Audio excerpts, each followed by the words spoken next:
नमस्कार, तुम्ही पाहतात मुंबई वॉच।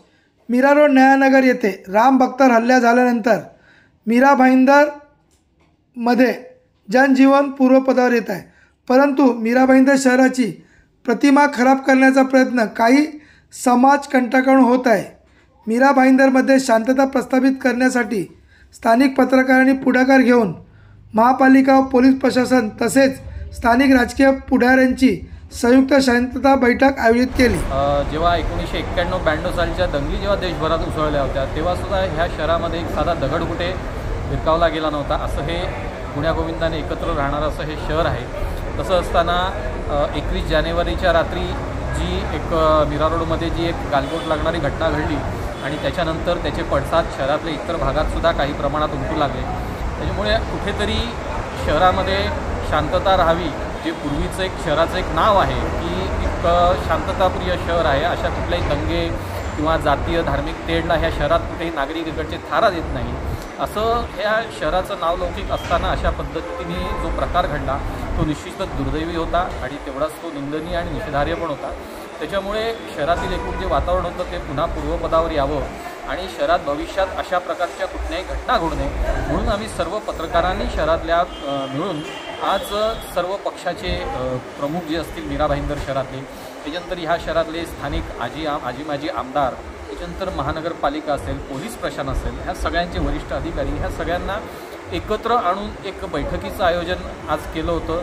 आणि त्याच्यामध्ये आम्ही सगळ्यांना एकच विनंती सगळ्यांची आम्ही जी केली होती की ह्यापुढे शहरामध्ये शांतता राहावी, हे तणाव जो आहे निर्माण झालेला हा निवळावा आणि भविष्यात असे प्रकार घडू नये ह्या अनुषंगाने आपण शहरवासीय शहराचे नागरिक म्हणून आपण काय भूमिका घेणार आणि काय कार्य करणार त्या अनुषंगाने प्रत्येकाने आपापली जबाबदारी घेण्याची तयारी दर्शवली। आज पत्रकारांनी आज शहरातील ह्या वेगवेगळ्या विचारधारेच्या वेगवेगळ्या ध्येय धोरणाच्या पक्ष आणि संघटनांना एकत्र आणून आज शहरासाठी पुन्हा एक नवीन सुरुवात करण्याचा प्रयत्न जो आहे हा पत्रकारांनी केलेला। रोडमधल्या घटनेनंतर शहराची जी परिस्थिती आहे, शहरातलं जे तणावपूर्ण वातावरण या ठिकाणी पाहायला मिळते, हे आम्ही या शहरात पत्रकारिता करत असताना सर्वप्रथम आम्ही या शहरातले एक नागरिक आहोत आणि नागरिक असल्याची जाणीव असल्यानंतर आम्ही या सगळ्या गोष्टी पाहू शकत नाही। भविष्यात हिंसा, दंगल किंवा दगडफेक झाली तर या शहराचं नुकसान होईल, त्याच्यामध्ये आमचंही नुकसान होणार। या दृष्टिकोनातनं कुठेतरी हा प्रकार थांबला पाहिजे।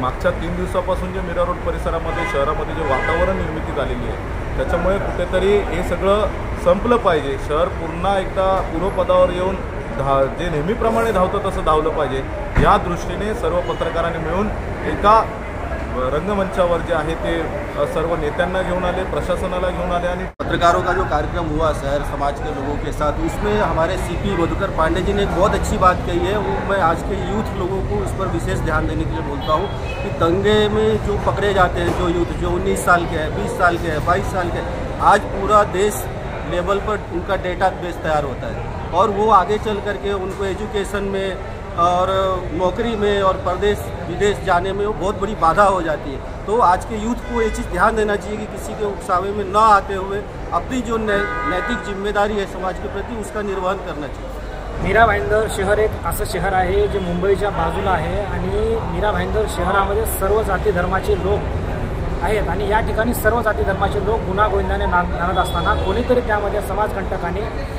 समाजामध्ये तेढ निर्माण करण्यासाठी 21 जानेवारीच्या रात्रीची जी घटना घडली त्यावरून दिसून येते। त्यामुळे ह्या शहराचं नाव मीरा भाईंदर शहराचं नाव देशभर गाजत होतं, त्याला कुठेतरी आता आळा बसावा आणि लोक सुरक्षित राहावी यासाठी मीरा भाईंदरच्या पत्रकाराकडून एक शांतता कमिटीचे आयोजन केलं होतं, शांतता सभेचं आयोजन केलं होतं। झालं ते सोडा, आता इथून पुढे या मीरा भाईंदरमध्ये जी शांतता राबवण्यासाठी तुम्ही काय करणार यावर बोला।